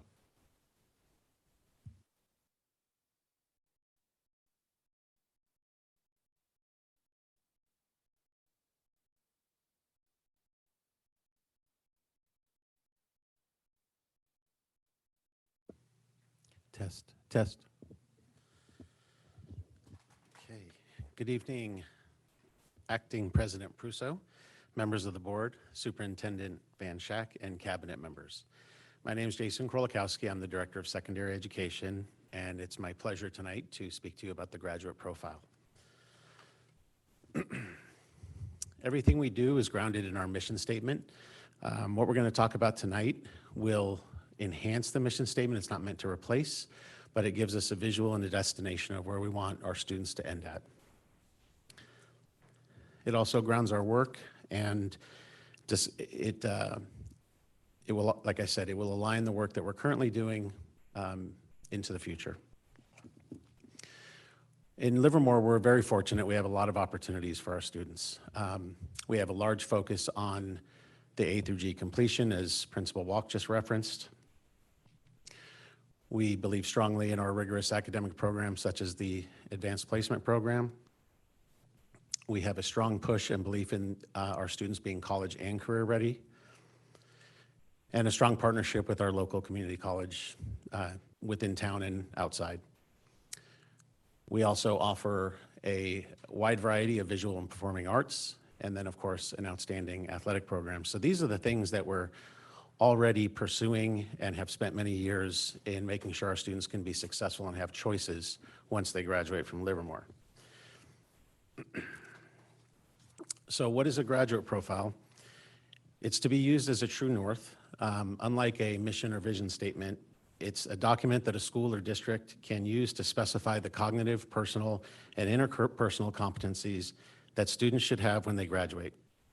If you co-create this with input from the community partners, this profile is a clear visualization of goals and teaching and learning that can be easily communicated to students, staff, parents, faculty to align our collective efforts. A couple of reasons why a grad profile is something that we're excited for is, and I'll just kind of read through the bullets, is it establishes agreed upon norms for students' learning, but can also be used to transform the people, the systems, the structures and processes that support student learning throughout a school or district. It identifies the proficiencies of a 21st century school and educational partner should develop, and then describes the broader culture we want to cultivate in Livermore Unified. Additionally, the competencies can be used as criteria for recruitment, hiring, and evaluation. Creates an impetus for change and strategies to bring the competencies to life for students. And again, most importantly, is consistent district-wide messaging. When we talked about this about a year ago, we have been exploring this, and we wanted to make sure we had a process so that by the time we could bring this to our community, we felt we had a good input and representation from across our community. So we established a steering committee that we had a school board member on, we had administrators, we had district leaders, teachers, students, parents. We also went to a student listening campaign where we went to the high schools and listened to their thoughts. We front-loaded them with ideas of what we might be looking for and got their input. We took what we currently have with our high schools and our WASC student learner outcomes, which have already been created, and we didn't want to veer too far from that because, again, that would take our schools away from work they've already been doing. So we wanted to align the work with that. We had extensive input from local colleges and universities, local businesses, and then of course the Livermore National Laboratory. And then we reviewed the 2022 LCAP listening campaign for parent input because this work does align with the LCAP priorities such as student engagement, school climate, and student achievement. So after all this, we were able to create a list of 5, and I want to put them up on the board for you. I'm going to ask you to do a little bit of reading so I don't read straight from the screen. But you will see we have the 5 that we arrived on through this process was self-awareness, self-management, social awareness, critical thinker, and effective communicator. And I think the first sentence within each of these competencies really does a good job explaining what it is we're trying to have our students learn and start to gain mastery of. These are pretty broad though, so we know that with anything we do, we want to be able to measure and get as specific as we can. So these are the abilities that we're going to ask our students to identify, or the abilities our students can use to identify with, to build agency, and then a sense of belonging through these abilities. It also allows for us to have specific curriculum tailored to these abilities, as well as assess the effectiveness of the program. So, you ready to see the big reveal? So here's the graduate profile that we'd like to ask for your input on. I know this recognizes this has a lot of words and it's pretty busy, but we wanted to make sure we fit it all on one page. When we go public, we'll probably use the visual and have the ability for it to be less busy on the page. But I just want to start by saying that This is the image we came up with. Again, you could throw a lot of things up there and people might look at it and think, well, why didn't we do this? Why didn't we make it a whole circle? But at the end of the day, this sort of popped out to our steering committee as something that was visually appealing. And coincidentally, the remaining 3/5 of that circle could be considered the academic piece that we went through on that first slide. And so these are the things that aren't necessarily listed in our curriculum, in our athletics, and our performing arts. So this is a way to take the additional pieces that we want our students to learn, create a nice document that allows for communication. I want to let you know that this represents our end in mind. So we're starting kind of looking at where do we want to be and how can we build backwards. So there's an acknowledgement that we still do need to review some curriculum around this, some planning, and really that's going to involve groups of people coming together and what it will look like at each of the grade levels. As a reminder, this is a TK-12 initiative. It is not something that is the rests on the shoulders of our high schools. It is a graduate profile, and that's where our students end their career with us, but it's really the beginning of everything else. You know, for example, as I was listening to Mr. Martin and even Ms. Walk, with their Raven way or the Rancho way, you can take those and build this into the graduate profile, or rather take components from this, put those into the Rancho way or the Vineyard way. So it should be interchangeable in that sense. But ultimately, we're excited to see where this can take us, and I look forward to answering any questions or hearing your feedback about this, the graduate profile. Thank you. Okay, thank you. I have no blue cards on this, and so Trustee Druin, do you have any comments? I just think it's, I think it's a great, goal to run towards, that I think that we know that, you know, the ideal candidate for a job, it's not just reading, writing, and arithmetic, that there's other skills that we need to be preparing them for so that they can go out into the workforce, go out into life, and be successful. I think I'm excited about this. I think that teachers and staff are going to be excited about this because they know, you know, like hearing you know, Rancho talk, they know that these things are important. And so I think that this is going to be an opportunity for them to, you know, feed multiple birds with one hand, meet the district goals, but also meet their school site goals. So I'm excited to see where it goes. Thank you. Trustee Guzman? I too agree. You know, that on top of all the academics, and we spoke before about one, having to effectively communicate with others, and there's very few things, if any, that are built alone, designed, whether it's an actual, you know, wood product or software product or just service. It requires the communication, the critical thinking, the interpersonal. And so when we focus on all of that, I think we'll make a stronger candidate or individual or graduate. So thank you.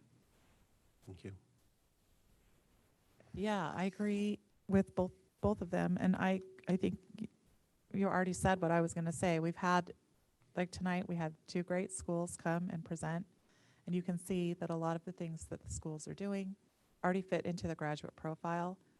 And so I think just like figuring out what those things are and maybe where we have holes, but I think we're already doing a lot of this stuff.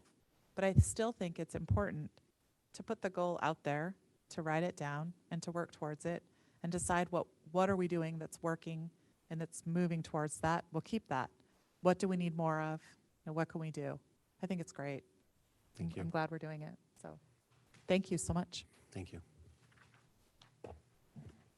We are just moving right along.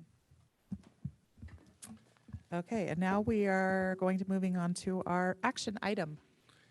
Just have the 10.1. one action item this evening. It's going to be presented by Melissa Thedier, our Assistant Superintendent of Educational Services, and has to do with the transportation plan for the 23-24 school year. Thank you very much, Superintendent Van Schack, and good evening to the members of our board and community and cabinet members. This evening I am bringing to you for your consideration and hopeful approval our 2023-24 transportation plan. This home to school transportation reimbursement is a newly implemented opportunity for us that came to us through Assembly Bill 181. And what it does is it provides reimbursement for a portion of our education-based transportation based on our prior year's expenses. And so what we're looking at here is 60% of our prior year's expenditures less our LCFF transportation-related add-on funding. These are all state calculations that they put into place, but it is exciting that we have the opportunity to receive some reimbursement for the costs. The requirement for us to receive this reimbursement is that we develop a plan and adopt that formally in a public hearing or public setting such as this prior to April 1st. So the elements of the plan must include transportation services accessible for our students with disabilities, students who are experiencing homelessness, and no-cost access for our unduplicated students, which are our socioeconomically disadvantaged, our English learners, and our foster youth. The plan discusses door-to-door transportation services for students with disabilities. And then we do also have transportation provided for students who are experiencing homelessness through the utilization of bus passes, BART, and mileage reimbursement. And the same is available for our unduplicated students. They have that same level of access through bus passes, BART, and reimbursement. The plan is attached and you should have access to that. And the recommendation of our superintendent is to approve the LVJUSD 2023-24 transportation plan. Okay, thank you, Ms. Thiede.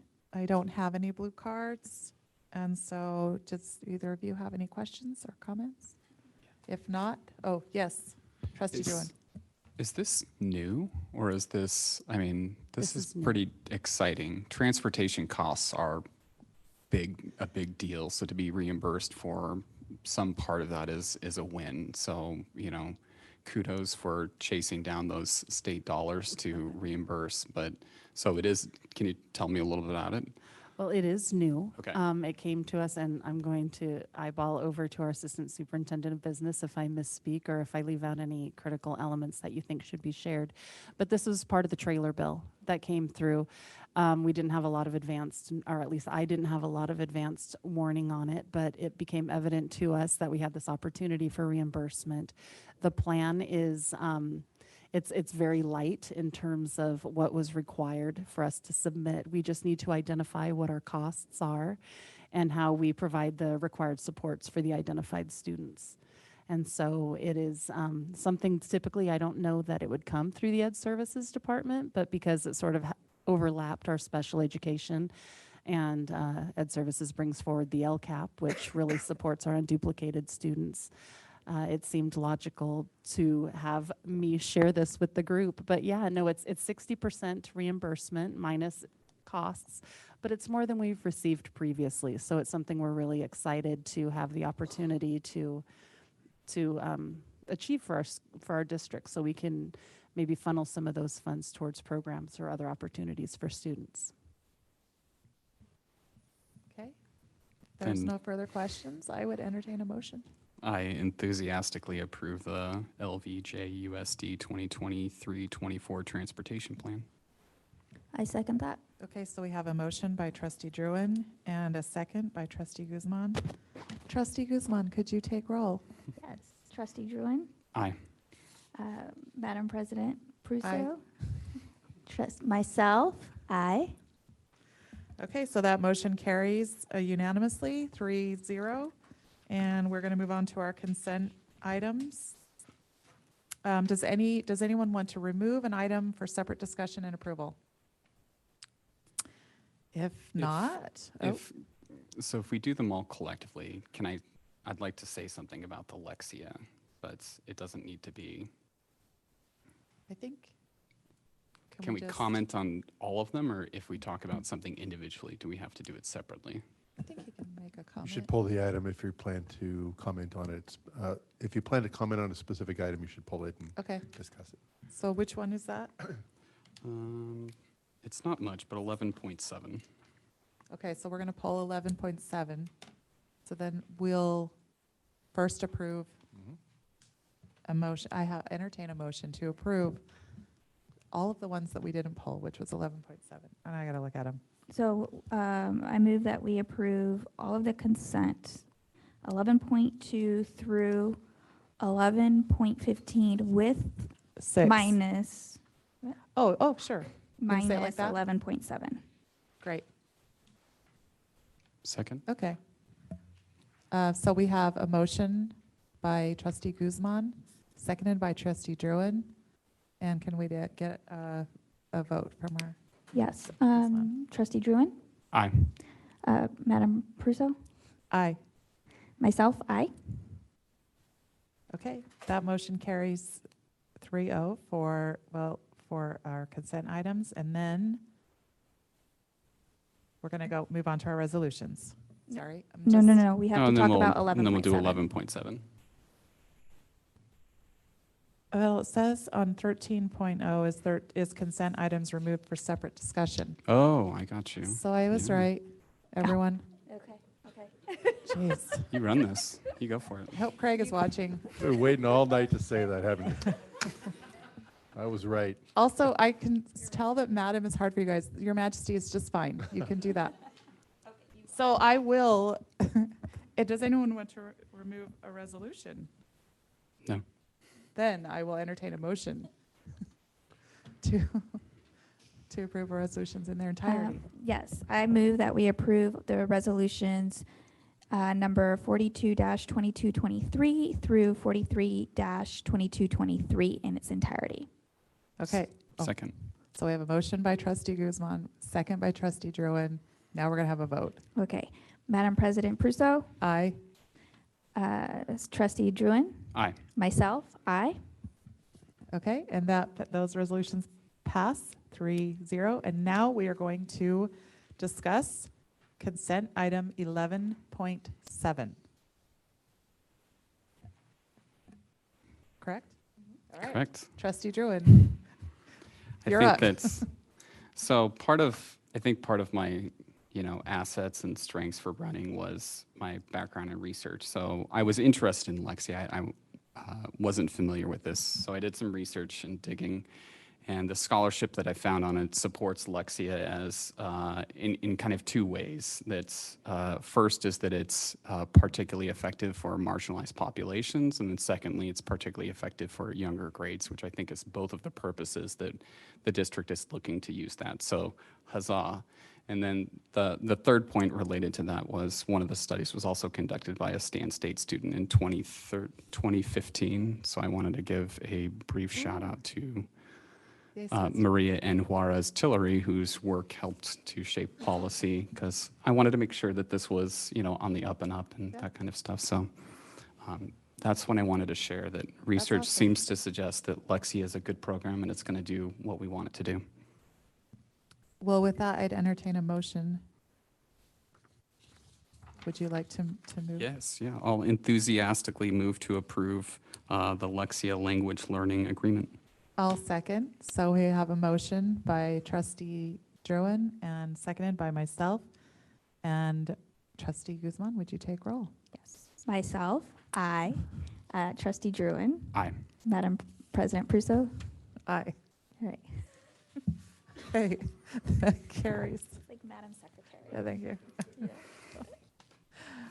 Okay, that carries. And now 3-0. And now we will, sorry, I'm trying to move down. Oh, we have our board member reports. We'll start with trustee Druin. All right. I've had a couple adventures. I visited East Avenue School, where some of the teachers were having their students read A Long Walk to Water, a novel I haven't read. Have you read? Yes? No, they gave it to me. Oh, good. Which is the true story of Salva, one of some 3,800 Sudanese lost boys airlifted to the United States beginning in the mid-1990s. So it inspired discussion of the challenges refugees face, but also the skills, assets, and dispositions that people like Salva bring. Inspired the students to want to help. So they, several of the classes raised funds for the Water for South Sudan to help refurbish a or build a well for a remote village. They gathered 6,407 pounds of textiles and clothing. The clothing would be recycled and sold, and the textiles would be ground up for insulation. They raised over $700 and broke the EchoLink fundraising record. So praise to East Avenue students for being awesome, teachers Gina Spiteri, Aaron Summers, and Sue Beard, as well as administration and other school community members in helping students make a difference. I also attended the 4th grade field trip to Sacramento. It was rainy and cold, but it was also awesome. So hats off to the teachers going above and beyond to make field trips. I know that during COVID, one of the sadder aspects of it was not field trips. And so it was really exciting and kind of affirming to, field trips are, I feel like an institution and a thing. So I'm glad to have participated in that. And then lastly, Trustee Guzman and I, can I steal your thunder about Leadership Livermore a little bit, or do you want to? You can talk about it. No, she'll talk about it. Oh, here, what? Which part? Yeah. So Leadership Livermore is a program of the Livermore Valley Chamber of Commerce in partnership with the City of Livermore. Superintendent Van Schack outlined his vision for the school district, including a preview of the graduate profile. And special praise to the Del Val Culinary Arts Program lunch was absolutely wonderful, especially their cookies. And I would love to see a throwdown / bake-off between them and local legend Dan Good Cookies. I think that'd be amazing. And then lastly, it's Las Positas open house, I think this Saturday from 10 to 2. That's it. Trustee Guzman. Yes, okay.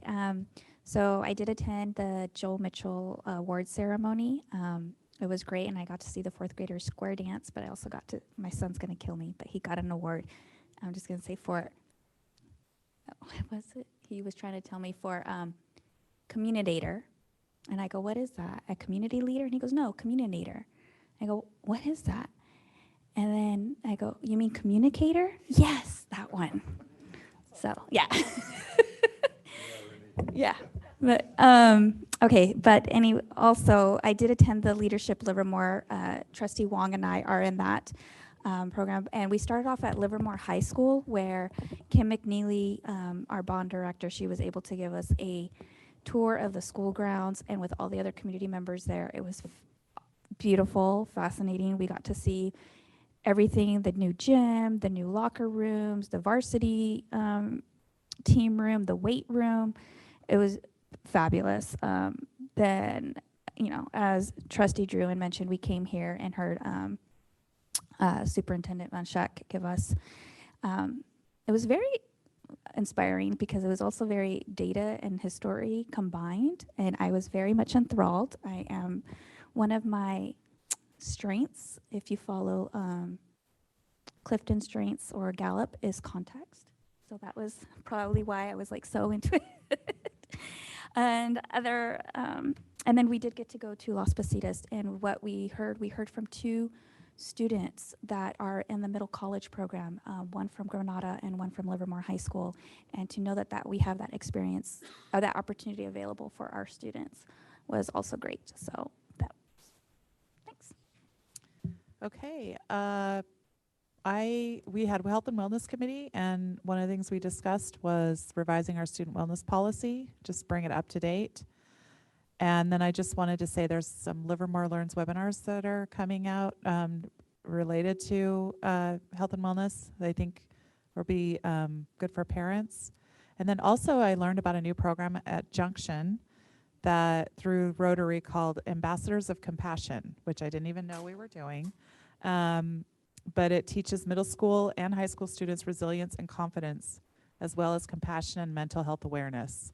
And those are a lot of the same traits that I noticed in our graduate profile. So there we have another thing that we're doing to help to contribute to our graduate profile. And a thank you to Rotary, who is funding it for our students. And I believe we're just kind of trying it out at Junction, and maybe it will bleed out into some of the other schools. But it sounded like a really great opportunity. And it's volunteer, it's after school, but they had a lot of students who came and are participating in that. And then also, Trustee Druin was there also in our spelling bee for our grades 4 through 6. It was really exciting. I love going to spelling bees. I have to say, it was really hard for me to leave. Was able to watch the winner, the last one, and our first place winner was Ruhan, a 5th grader at Arroyo Seco. He did a great job. Yeah. And then we also had ROP board meeting where we approved the second interim financial report, as well as received information on funding and programs, including middle college. And also we had algebra task force where we're sharing math strategies and looking at supplemental resources. Our teachers are really starting to figure out what that task force is for, and I think it's been great. And then also I just have to mention I attended SELPA last night for Christy, where we got reports on special ed from the 3 districts. And they discussed, all of them discussed, issues that they're having, similar issues that we're having, and trying to have our paraprofessionals have enough staffed. So it's something that everyone is experiencing. And also I just wanted to mention that Tri-Valley SELPA, this is what I learned last night as well, they're holding webinars for parents on the topics of parenting in a digital age. And they had 3 or 4 different ones that I think would be really helpful. So you can access those on the Tri-Valley SELPA website, and that is pretty much my report. So now I will turn the time over to Superintendent Van Scheck. Pretty much. My favorite part of the spelling bee is watching the faces of the adults when a 3rd graders ask a word and they have no idea at all how to spell it. So yesterday was official first day of spring, as you know, the vernal equinox, as evidenced by our spring-like weather. From here, it can often feel like a sprint toward June with the many activities going on. And a few that I'd just like to mention very briefly. It's been an incredibly proud and celebratory couple of weeks for students and staff. In addition to the amazing basketball teams from Granada High School, our Livermore High School choir, off at Carnegie Hall as we speak. I know they put on an outstanding show, and we have a lot to be proud of with them. We also have students who put on amazing displays at Science Odyssey. I was particularly enthralled with the student whose question was, do plants sneeze? And he had a whole experiment he did on determining whether or not plants sneeze, and he found out that they do not.